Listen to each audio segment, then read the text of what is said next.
अच्छा, 10वां अध्याय 33वां श्लोक।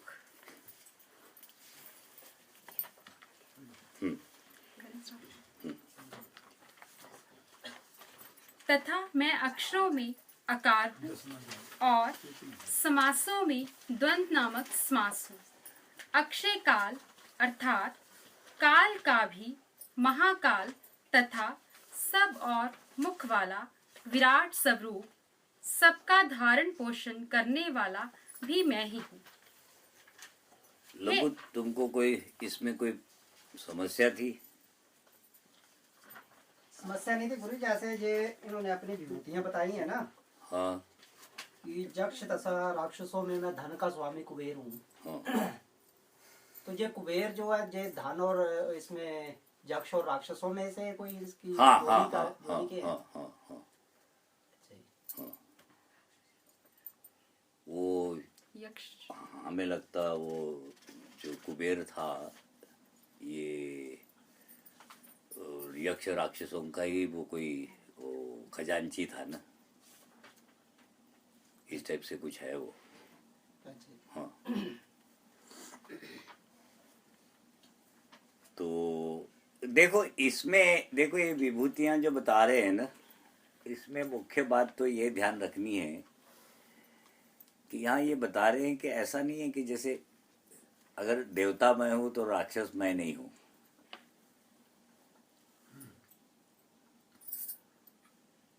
वो वहां फिर वो समभाव है, माने चाहे वो राक्षस है, चाहे वो देवता है, चाहे वो चोर है, डाकू है, जो कोई भी है, जो प्राणी है, वो ब्रह्म है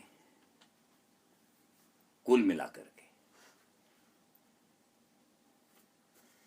अब यहाँ ये जो विभूति बता रहे हैं, विभू, विभू किसको कहेंगे? भू यानी भूमि। इस भूमि पर जो प्रसिद्ध है, व्याप्त है, तो वो विभूति कहलाती है। तो किन किन चीजों से, किन किन के जरिए से वो उसने इस संसार को व्याप्त कर रखा है, प्रत्यक्ष रूप में कहाँ कहाँ वो प्रकट है, वहां पर वो फिर विभूति मानी गई है।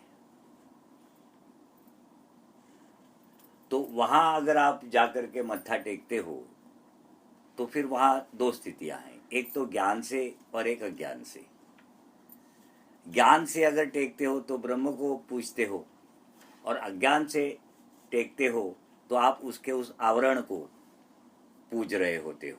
माने वो सत्वगुण, तमोगुण, रजोगुण का वो जो कवर है, आवरण है, उसको आप पूज रहे होते हो।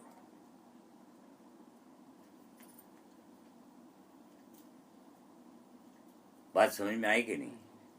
तो यहाँ ये बताना चाह रहे कि जैसे उत्पत्ति का कारण भी मैं ही हूं और प्रलय का कारण भी मैं ही हूं।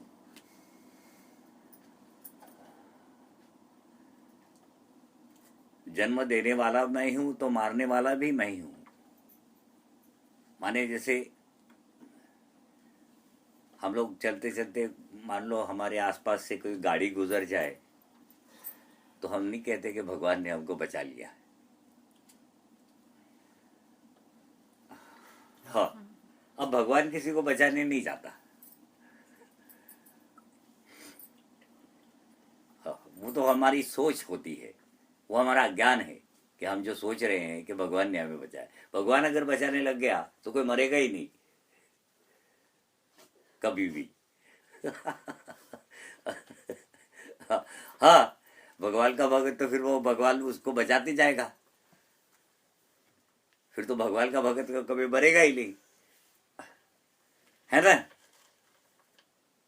तो ये इस प्रकार की हम लोगों की वो सोच होती है कि एक वो जैसे एक अत्यंत दुराचारी आदमी हो तो उसमें भी वो भगवान है, और वो जो अच्छा आचरण करने वाला है उसमें भी भगवान है। भगवान तो दोनों तरफ है। ऐसा है ना, एक ब्रह्म, उसकी दो स्थितियां, एक सगुण एक निर्गुण। अब सब सगुण के अनेक रूप है।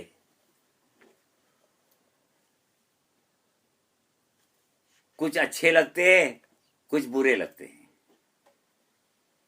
बस यही बात है।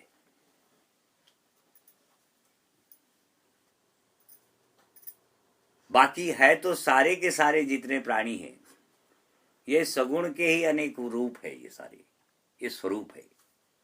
तो अज्ञानी व्यक्ति फिर उस स्वरूप को मानता है, स्वरूप को पूजता है। अब जैसे मान लो हम हैं यहाँ और हमारा अगर स्वरूप बदल जाए तो तुम लोग पूजोगे नहीं।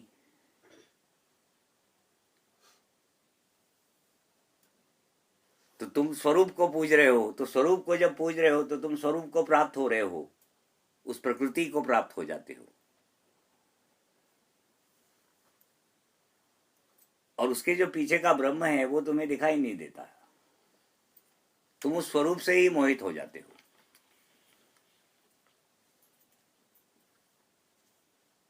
और स्वरूप से मोहित होने के कारण से फिर वो ब्रह्म से चूक जाते हो। तो यहाँ ये जो विभूति जो जितनी भी बता रहे हैं वो सिर्फ ये बताना चाह रहे हैं कि कहाँ कहाँ जाकर के आप उस ब्रह्म को पूज सकते हैं। फिर दूसरा इन्होंने बोला है कि गणना करने वालों का मैं समय हूँ। हाँ। तो गणना कौन कर रहा है? और जैसे कि हर एक लोक में जो हम कैलेंडर हमारा कैलेंडर है, हाँ। उसके अनुसार उनका समय बताया क्या है ये गणना करने वालों में। हाँ, तो गणना कौन करेगा? ऐसा ना जी, ब्रह्मा जी का जो लोक है वहां गणना वो ब्रह्मा जी के लोग करेंगे। अब ये जो हम लोग यहाँ जो मृत्यु लोक में हैं तो गणना कौन करेगा? हम ही लोग करेंगे समय की गणना।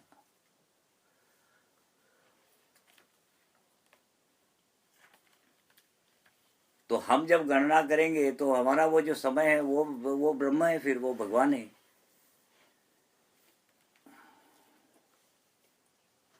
काल पर तो सारा ही सारा निर्भर है।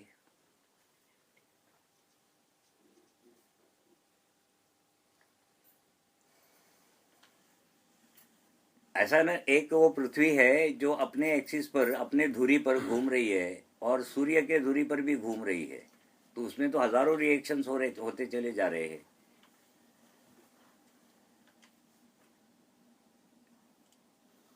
तो इन सब चीजों की गणना कर कौन रहा है? प्रत्यक्ष में देखने में तो आता है कि हम ही लोग कर रहे हैं, माने यहाँ का वो जो लोग है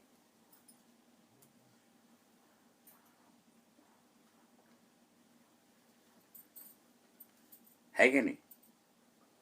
दूसरा तो कौन गणना? अच्छा, गणना से लाभ किसको है? उसी लोक वालों को है ना। जैसे हम यहाँ बैठ करके कहते हैं कि ब्रह्मा का जो एक दिन है वो 1000 चतुर्युगी तक का है और एक रात्रि 1000 चतुर्युगी तक की है। कुल मिला के उनका जो दिन रात है वो 2000 चतुर्युग तक का है। अब इसकी गणना को कर कौन रहा है? वहां बैठ के वो ब्रह्मा जी का जो लोक है वहां कोई ना कोई कर रहा होगा। अब ये जो बता रहे हैं कौन बता रहा है? ये बता वो रहा है जिसने इस दुनिया को, इस ब्रह्मांड को बनाया है। तो उसको पता है कि इसी श्लोक में इतना दिन होगा और इतनी रात होगी और इतना समय होगा। उसको वो तो काल का भी आदि काल है, वो तो महाकाल है।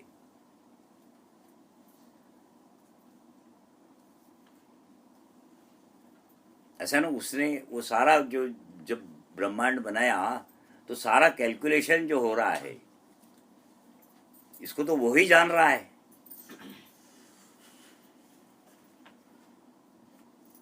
तो वो फिर ब्रह्मा जी के लोक का दिन रात बता रहा है कि वहां अगर जाओगे तो भाई दिन रात वहां होगा, कि वो मैंने बनाया है ना,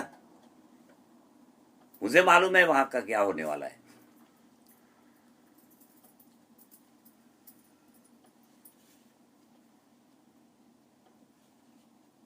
ये वो ब्रह्म बता रहा है अर्जुन को। अब इसके कारण से ये सारी जितनी भी राज की बातें थी,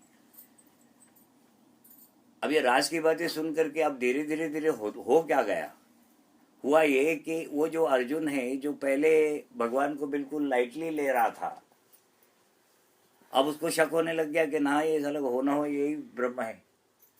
पहले तो यूं ही ऐसे ही समझ रहा था वो माने जब आप उसका प्रश्न और वो उसकी बातचीत को ये करते हैं, पढ़ते हैं, तो पता चलता है कि इसका भाव बदल रहा है। तो उसके बदलते हुए भाव को देखते हुए फिर भगवान आगे बढ़ते चले जाते हैं।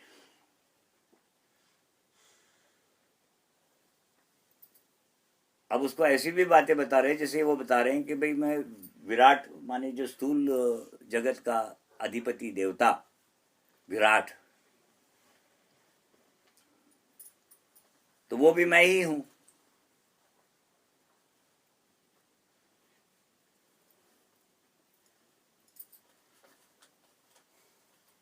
ठीक है ना? हाँ।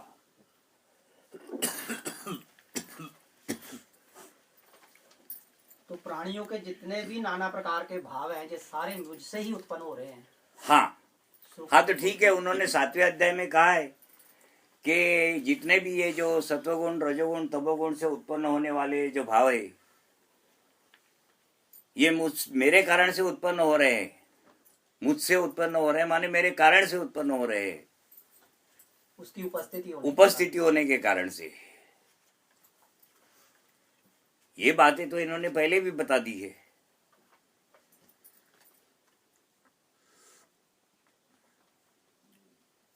अच्छा, इन्हीं भावों से फिर आदमी सामने वाला मोहित हो रहा है।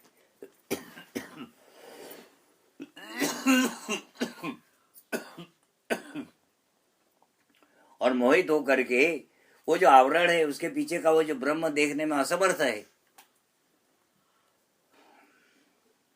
उसमें वो सामर्थ्य ही नहीं रह गया कि वो उस आवरण के पीछे का वो ब्रह्म को देख सके।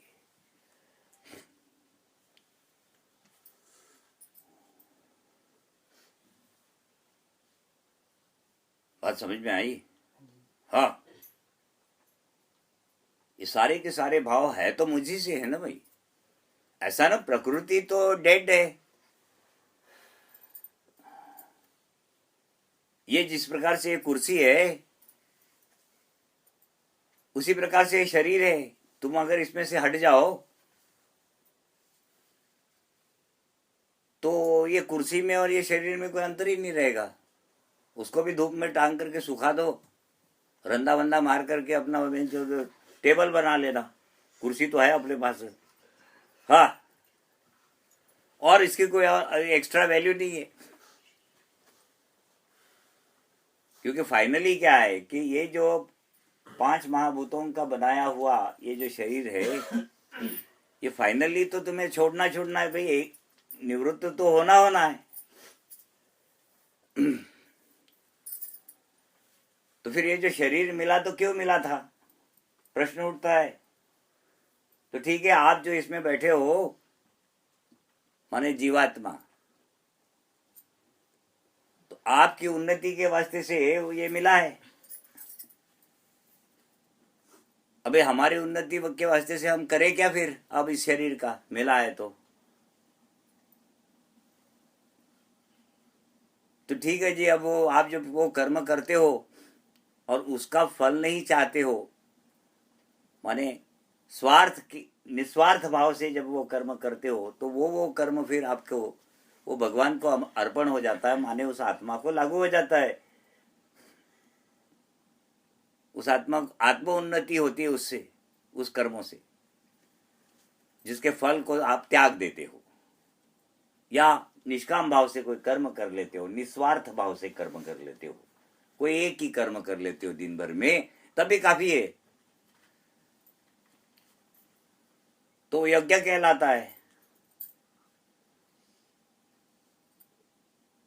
तो इसके वास्ते से मिला था शरीर,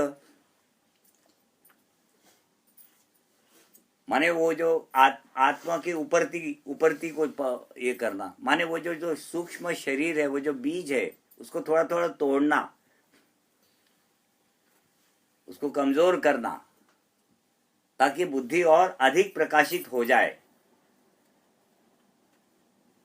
क्योंकि बुद्धि और आत्मा के बीच में वो जीव है, वो तो आवरण है ना जी। तो उसके कारण से क्या हो रहा है कि वो जो बुद्धि है वो प्रकाशित हो नहीं पा रही पूर्ण रूप से।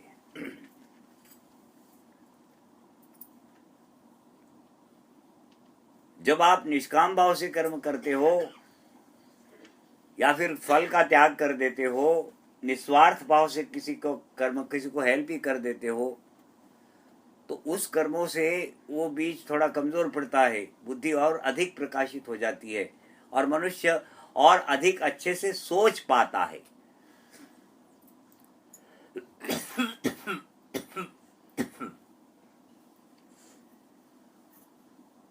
और फिर ये जो शरीर में वो जो बैठा हुआ है, इस शरीर को और बेहतर ढंग से चला पाता है, ताकि इस शरीर में बैठ करके मंजिल तक पहुंच सके। अगर शरीर को ढंग से नहीं चलाओगे, मान लो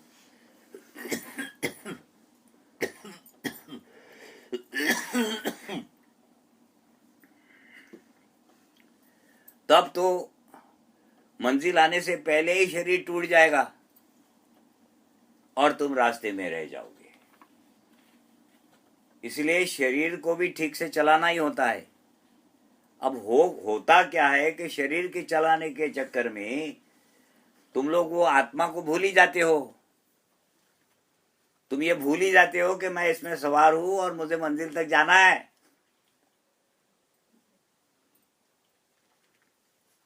तुम लोग तो पगलाए की तरह जैसे ही शरीर मिल जाता पगला जाते हो, इधर भाग उधर भाग, ये ला वो ला। हाँ मुन्ना देवी, हाँ भूल ही गए कि करना क्या था, आए क्यों थे, क्या कर बैठे, और लास्ट में सर पकड़ के क्या हो गया। हाँ फिर सर पकड़ के बैठे, यहाँ है मेरे तौबा, अब मेरा क्या होगा। हाँ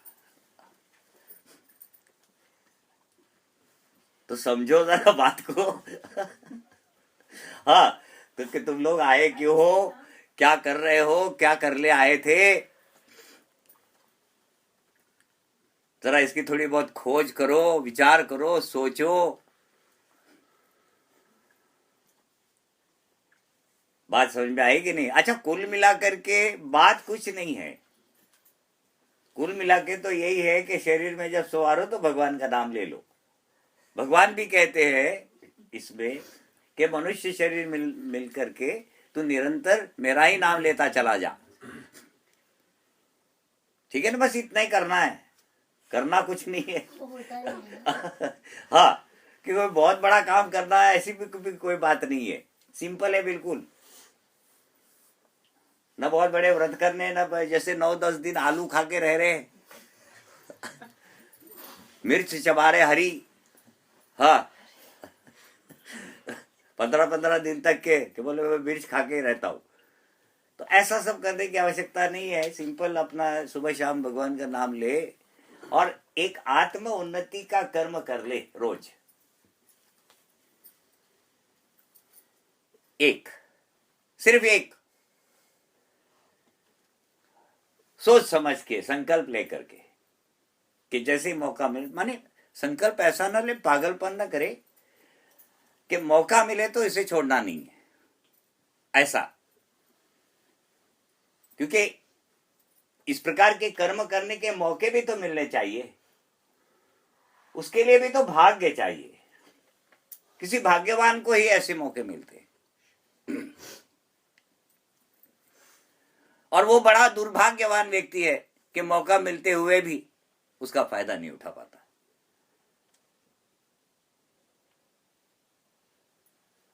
तो दिन भर में एक कोई ऐसा कर्म कर दे जिसमें आपका बिल्कुल स्वार्थ ही नहीं है, निष्काम है बिल्कुल, तो काम बन गया।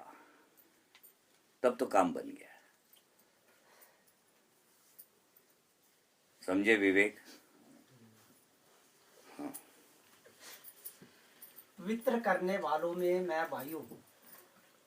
हाँ, वायु। हाँ जी, वायु तो तो वायु पवित्र कर रही है वायु और को। जैसे मान लो कोई महकारी वायु आगे खत्म, अच्छा। उससे बढ़कर तो कोई है नहीं। ये तो अब है ना, जितनी भी विभूतियां है ना, ये जो बताई गई है ना, हाँ जी, इसको तो ऐसा है कि एक तो तुम्हारे पास वो हरिवंश पुराण भी है, हाँ जी, तो उसमें इनकी सारी डिटेल्स वगैरह दी हुई है। अब हमने तो ये सारा पढ़ा नहीं है, हमारे पास कहाँ समय था हरिवंश पुराण पढ़ने का। हाँ, तो और ना इतनी इच्छा थी। चलो, समय तो अपनी बात है, पर इच्छा भी नहीं थी क्योंकि हमें बहुत कुछ पढ़ाई वढ़ाई करे। तो कुल मिलाकर के इसकी डिटेल्स सारी जो है वो इन पुराणों में दी हुई है। तो अगर किसी को इंटरेस्ट है तो करे, पर कुल मिलाकर के बात तो एक ही है हाँ जी, कि भगवान का जो यहाँ बताना है ये विभूतियों का, तो इससे हमें खुद को ये हो जाता है एक अनुमान, समझो, अंदाज कि ठीक है, ये अगर राक्षसों में दुराचारियों में भी है तो माने अच्छे लोगों में है, तो दुराचारियों में भी है, वो वही है। उत्पन्न करने वाला वो अगर है तो वो मारने वाला भी वही है।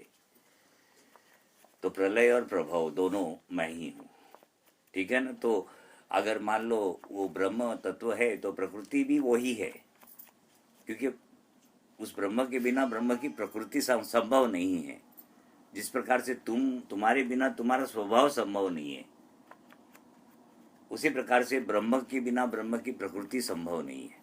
अब ब्रह्म की प्रकृति में 3 गुण हैं, सत्वगुण, रजोगुण, तमोगुण, और इनके ही वो परिणामों से और विषम परिणामों से, साम्य परिणामों से ये सारा का सारा ये संसार, ये ब्रह्मांड उत्पन्न हुआ है। ऐसी शास्त्रों में मान्यता है, और प्रत्यक्ष में दिखाई भी देता है। अगर अंतःकरण की शुद्धि कर लो, साधना कर लो कोई, तो होते होते आपको खुद को ही वेद संसार में घटित होते हुए दिखाई पड़ते हैं। तो इसके लिए किताबें और कहीं कहीं किसी से पूछने की कोई आवश्यकता नहीं है। खुद ही बहुत खुद पता चलने लगता है कि हाँ जी, यही ऐसा ही है ये। अब इसके प्रमाण नहीं दिए जा सकते तो ठीक है, प्रमाण लिए जा सकते हैं, माने इसका अनुभव किया जा सकता है इन सब चीजों का। जो कुछ भी हम ये फिलॉसफी जहाँ यहाँ जो पढ़ रहे हैं, इसका अनुभव किया जा सकता है, दूसरे को इसका अनुभव करवाया नहीं जा सकता। वो तो उसी को करना होगा। जो साधक है वो उसे फिर धीरे धीरे जान जाएगा कि हाँ, जो कुछ भी है यही सत्य है।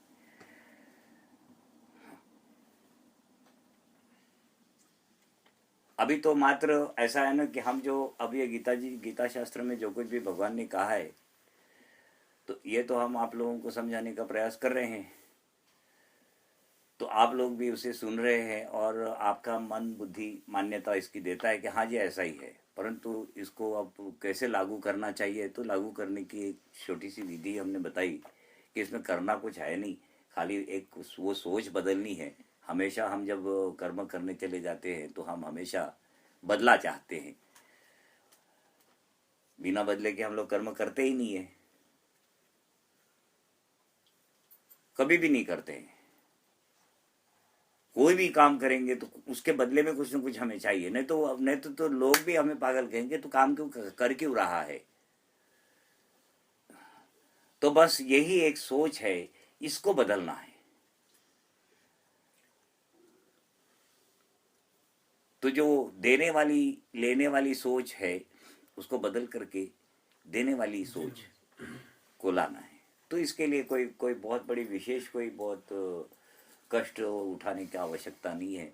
हमने जैसे बताया कि रोज़मर्रा की ज़िंदगी में कोई एक कर्म छोटा सा जो आपसे हो सके ऐसा, उसे निष्काम भाव से कर डालो।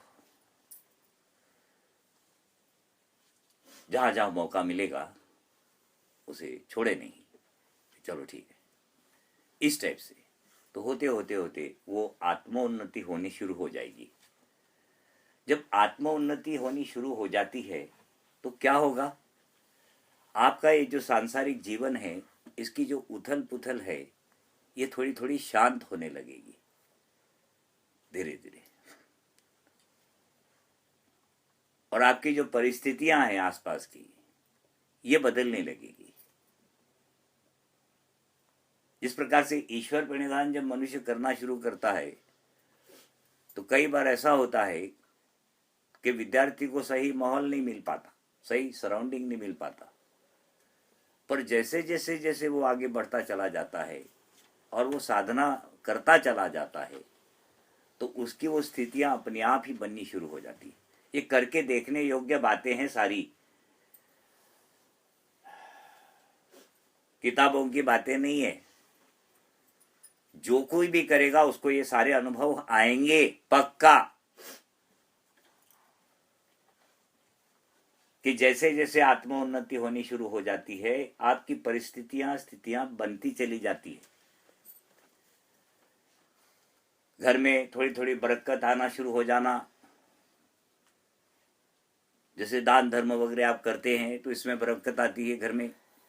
अब वो कहते हैं ना कि वो जितना दोगे उससे डबल मिलेगा, दुगुना मिलेगा, तो जरूर मिलेगा, पर कब मिलेगा ये भी सुन लो।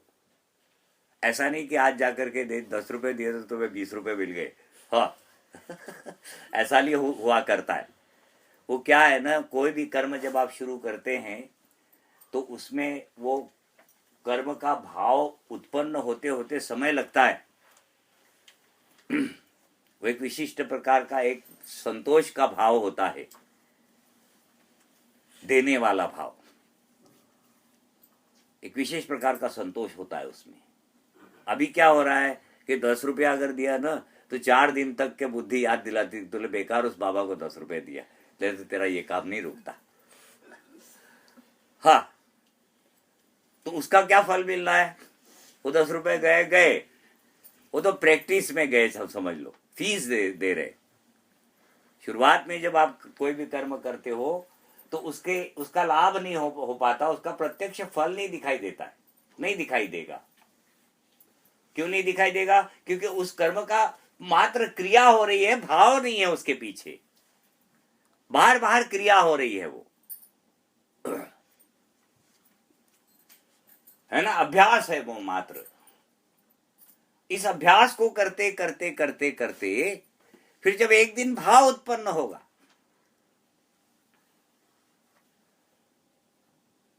देने वाला भाव, जब वो भाव उत्पन्न होगा तब देख लेना, इधर 10 रुपया दो, उधर 100 रुपया लो, तुरंत तुरंत, वहीं के वहीं। अब होगा क्या, जब ये लगातार शुरू हो जाएगा तो सबसे बड़ा जो आपको टेंशन होता है ना कि कल मुझे 10 रुपए मिलेंगे कि नहीं मिलेंगे, वो खत्म हो जाएगा और तुम थोड़ी सी आजादी महसूस करोगे, क्योंकि बुद्धि को जकड़ा हुआ है उस भाव ने कि कल मुझे 10 रुपए मिलेंगे कि नहीं मिलेंगे। हाँ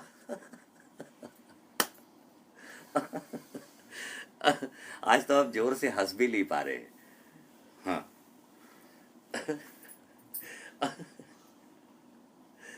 तो वो टेंशन जैसा रिलीज हो जाएगा, तुम्हारी बुद्धि छूट जाएगी और तुम थोड़ी आजादी महसूस करके देखने योग्य चीजें सारी एक ही जन्म में बहुत ही अच्छी स्थितियों पर तुम्हें पहुंचा देने वाली साधनाएं हैं।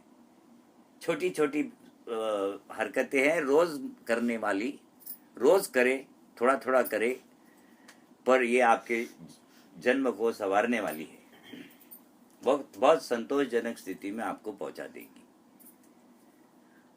बाकी करने वाले के लिए है, ठीक है ना। तो कोई भी कर्म जब करोगे तो ऐसा नहीं है कि 1-2 दिन में ही उसका फल मिलना। जैसे माँ का मत्था टेकने से आदमी सुखी होता है, रोज सुबह उठ करके माँ बाप का मत्था टेके, गुरुजनों का मत्था टेके, देवी देवताओं का मत्था टेके, ठीक है ना।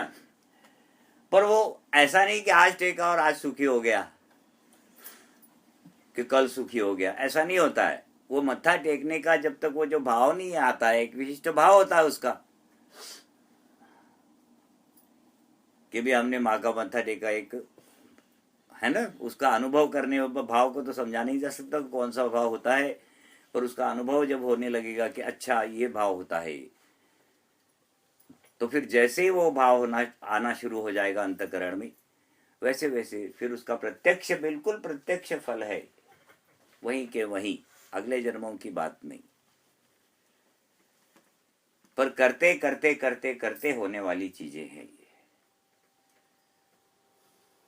तो इसके लिए चाहिए धीरज,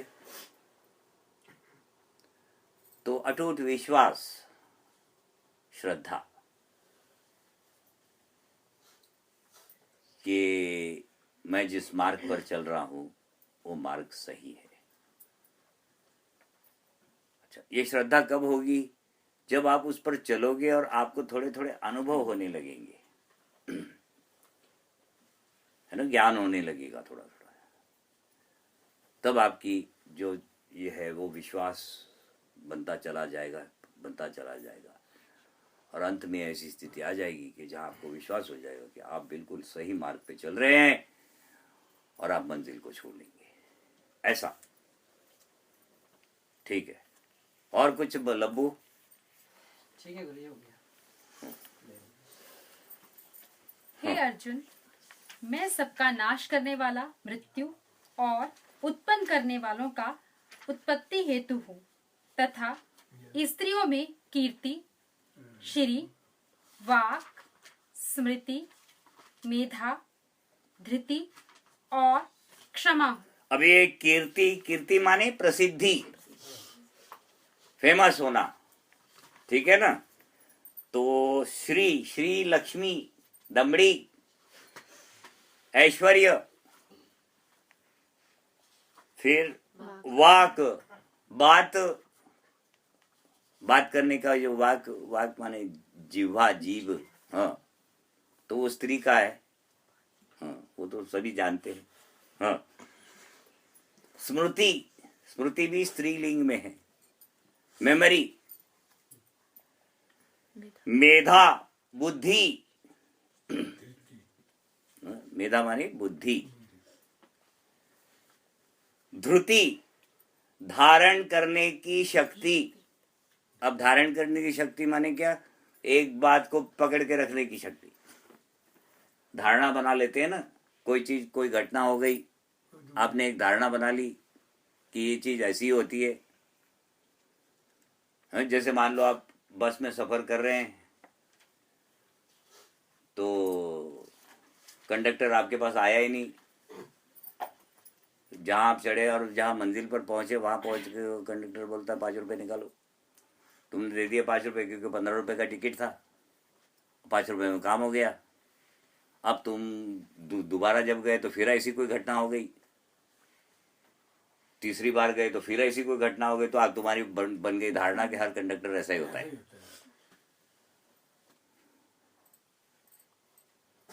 एक धारणा बना लेते कि कंडक्टर लोग ऐसे ही होते हैं, फलाने लोग ऐसे ही होते हैं, तुम लोग नहीं धारणा बना लेते हैं ये लोग ही ऐसे होते हैं, है ना। अब जब तक दूसरा अनुभव नहीं आएगा, उल्टा अनुभव, तब तक वो धारणा टूटती नहीं, और वो धारणा जब तक टूटेगी नहीं तब तक यथार्थ ज्ञान हो नहीं सकता। ना, यथार्थ क्या है? यथार्थ तो ये है कि सब में है। भाई तुम त्रिगुणात्मक, हम त्रिगुणात्मक, तुम भी क्रोधी, हम भी क्रोधी, तुम भी लोभी, हम भी लोभी। ये है कि हमने दबा रखा है लोभ, तुमने खोल रखा है उसको, यही फर्क है ना। हाँ, इतना ही अंतर है। पर वो एक धारणा बन गई कि ये लोग ऐसे ही होते हैं, हाँ, ये बाबे ऐसे ही होते हैं, लुच्चे लफंगे, हाँ हाँ, बोले कुछ कर नहीं सके दुनिया में तो बाबे बन के घूम रहे, हाँ, बात समझ में आई कि नहीं? तो ये धारणा होती है, इस प्रकार की धारणा होती है। जब तक के उल्टा अनुभव ना हो जाए तब तक ये धारणा टूटती नहीं है, और जब तक ये धारणा टूटेगी नहीं तब तक यथार्थ ज्ञान नहीं हो सकता, वास्तविक ज्ञान। बात समझ में आई कि नहीं? तो ये ध्रुति जो है वो और क्षमा भी मैं ही हूं। क्षमा तो जानते ही आप, ठीक है ना? तो ये सारे स्त्रीलिंग में है। तो ठीक है, कीर्ति, श्री, वाक, स्मृति, मेधा, ध्रुति और क्षमा, ठीक है ना? हाँ, आगे। तथा गायन करने वाले योग्य श्रुतियों में मैं बृहद साम और छंदों में गायत्री छंद हूँ। अब ये छंद वंद और ये बृहद साम वगैरह ये मनु को पूछ लेना, उसने वो वेदों में पढ़ रखा है, ठीक है ना? हाँ। महीनों में मार्गशीर्ष और ऋतुओं में मैं बसंत हूँ। हे अर्जुन, मैं छल करने वालों में जुआ और प्रभावशाली पुरुषों का प्रभाव हूँ। हाँ, छल करने वालों में मैं जुआ हूँ, हाँ, और प्रभावशाली व्यक्तियों का मैं प्रभाव हूँ। देखो क्या कह रहे हैं। हाँ, तो जुआ खेला कोई बुरी बात है? और खेल के देखो, अच्छा है कि बुरा है पता चल जाएगा। हाँ, हाथ कंगन को आरसी क्यों? हाँ, खेल के देख लो, पता चल जाता है। हाँ। मैं जीतने वालों का विजय हूँ, निश्चय करने वालों का निश्चय और सात्विक पुरुषों का सात्विक भाव हूँ। ठीक है। और वृष्णि वंशियों में वासुदेव अर्थात मैं स्वयं तेरा सखा, पांडवों में धनंजय अर्थात मुनियों में वेद व्यास और कवियों में शुक्राचार्य कवि भी मैं ही हूँ। मैं दमन करने वालों का दंड अर्थात दमन करने की शक्ति हूँ, जीतने की इच्छा वालों की नीति हूँ। गुप्त रखने योग्य भावों का रक्षक मौन हूँ और ज्ञानवानों का तत्व ज्ञान मैं ही हूँ। ठीक है। अब ये दमन करने वाले हिटलर, हाँ, या इस प्रकार के जो लोग होते हैं, तो जिन इतने पावरफुल लोग, तो भगवान कहते कि ये मैं ही हूँ। हाँ। और हे अर्जुन, जो सब भूतों की उत्पत्ति का कारण है वह भी मैं ही हूँ, क्योंकि ऐसा वह चर और अचर कोई भी भूत नहीं है जो मुझसे रहित हो। हाँ, यहाँ इन्होंने साफ बात बता दी कि चर हो चाहे अचर हो, माने चरने वाला हो चाहे न चरने वाला हो, ऐसा कोई भी भूत प्राणी मेरे बिना इस संसार में नहीं है। हाँ, मैं सब में समान रूप से व्याप्त हूँ। हाँ। हे परम तप, मेरी दिव्य विभूतियों का अंत नहीं है। मैंने अपनी विभूतियों का यह विस्तार तो तेरे लिए एक देश से अर्थात संक्षेप से कहा है, शॉर्ट में। इसीलिए हे अर्जुन, जो भी विभूति युक्त अर्थात ऐश्वर्य युक्त, कांति युक्त और शक्ति युक्त वस्तु है, उसको तू मेरे तेज के अंश की ही अभिव्यक्ति जान। हाँ, कुल मिला के भगवान कहते हैं कि जो भी कांति युक्त है, प्रभावशाली है, प्रभाव युक्त है, ऐश्वर्य युक्त है, जितनी भी ये संसार में चीजें हैं, तो समझ ले कि ये सारी की मेरी विभूति है। अथवा हे अर्जुन, इस बहुत से जानने से तेरा क्या प्रयोजन है? मैं इस संपूर्ण जगत को अपनी योग शक्ति के एक अंश मात्र से धारण करके स्थित हूँ।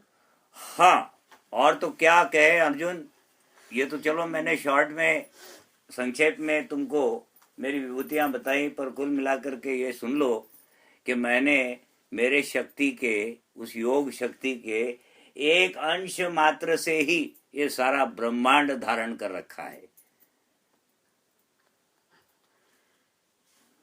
हाँ, ये मात्र एक अंश है। तो तू सोच ले कि मैं क्या हूं। बात समझ में आई?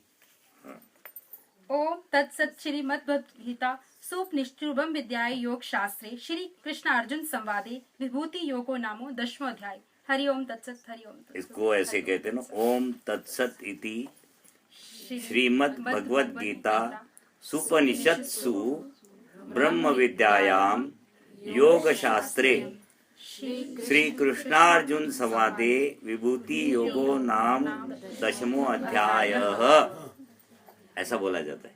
हाँ, ठीक है।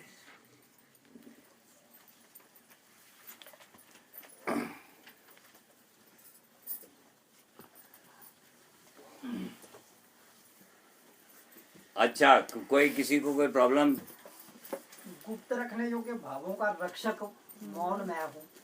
देखो ऐसा है लबू कि कोई एक बात गुप्त रखना, छुपाना, मन ही मन में रखना, ये सामान्य बात नहीं है। हाँ, वो मैं हूँ। हाँ, वो जो छुपा के तो इसको जो छुपा के रखने वाला हूँ वो मैं हूँ। हाँ, कोई बात को मन ही मन में ये करके उसको फिर भुला देना,